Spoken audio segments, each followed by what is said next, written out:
दीन मोहम्मद को जब घर से बेटे और बहू की तरफ से बहुत ज्यादा ताने मिलने लगे तो वो बेटे से बहुत बेजार रहने लगे। उनकी सोच उनको 30-35 बरस पीछे ले गई। जब उनका बेटा साइम 2 साल का था तो उसकी मां दीन मोहम्मद की बीवी अल्लाह को प्यारी हो गई। दीन मोहम्मद ने बेटे को मां और बाप दोनों का प्यार दिया। जब थोड़ा बड़ा हुआ तो बेजा जिद और लाड प्यार से बिगड़ने लगा। दीन मोहम्मद अपनी कलील आमदनी से उसकी हर जिद पूरी करते। जब बेटा पढ़ लिख कर एक प्राइवेट इदारे में अच्छी मुलाजमत पर फाइज हो गया तो दीन मोहम्मद को पोतों पोतियों की याद सताने लगी और उसकी शादी की फिक्र होने लगी, क्योंकि दीन मोहम्मद बेटे का खाना पकाता, उसके कपड़े धोता और इस्त्री करता। अब वो चाहता था कि कोई उसके घरवाली भी आ जाए तो उसे भी कुछ सुकून मिले। आखिरकार एक अच्छी जगह बेटे का रिश्ता हुआ और अमरीन उसकी बहू बनकर आ गई। शुरू में तो दीन मोहम्मद को खाना मिला, लेकिन बहू बोली मैं इतना काम नहीं कर सकती, बाबा आप अपना खाना खुद बना लिया करो।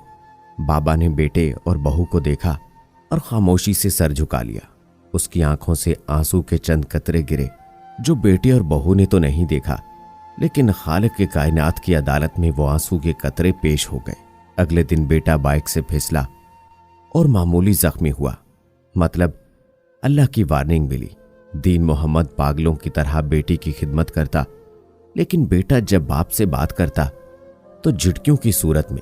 बेटा बीवी से बात करता तो इंतहाई शीरीं लहजे में, लेकिन बाप से बात करते हुए लहजा तल्ख हो जाता। दीन मोहम्मद आंसू बहाता रहा। उसके आंसू अल्लाह के हुजूर गवाहियां देते रहे। बेटे को छोटे छोटे हादसात की सूरत में वार्निंग भी मिलती रही, लेकिन नाखल्फ बेटे को अल्लाह की वार्निंग की समझ ना आई। अब दीन मोहम्मद के घर पोते पोती की आमद करीब थी और दीन मोहम्मद सारा दिन खुश फिरता, कभी इधर कभी उधर।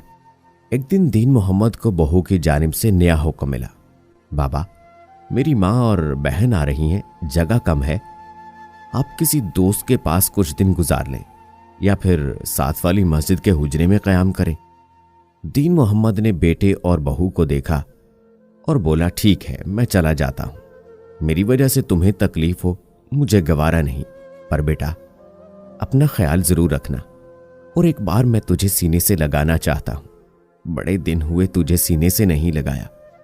ये कहते हुए बेटे को सीने से लगाया और जारो जार रोया, लेकिन पत्थर दिल बेटे की आंख खुश्क ही रही। 5 साल बाद एक बाबा मस्जिद से निकलता और एक स्कूल के गेट के पास खड़ा हो जाता।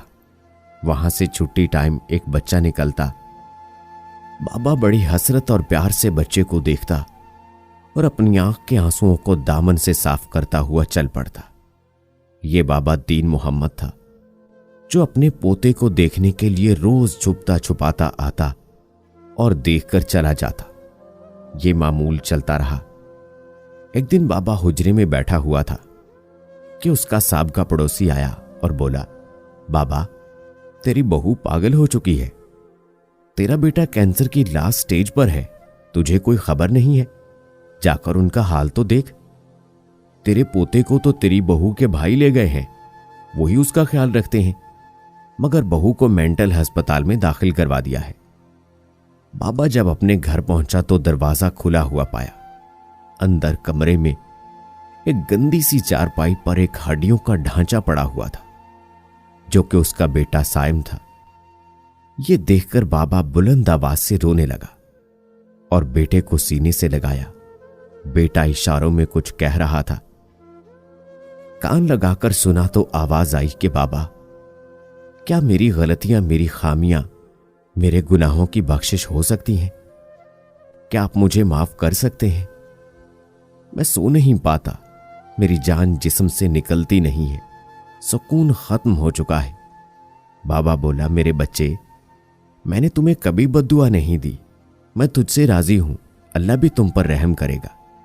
ये सुनकर बेटे को कुछ सुकून महसूस हुआ और बोला, बाबा आप मुझे खाना बनाकर देते थे, क्या आज मुझे आखिरी बार खाना अपने हाथों से बनाकर खिला सकते हैं?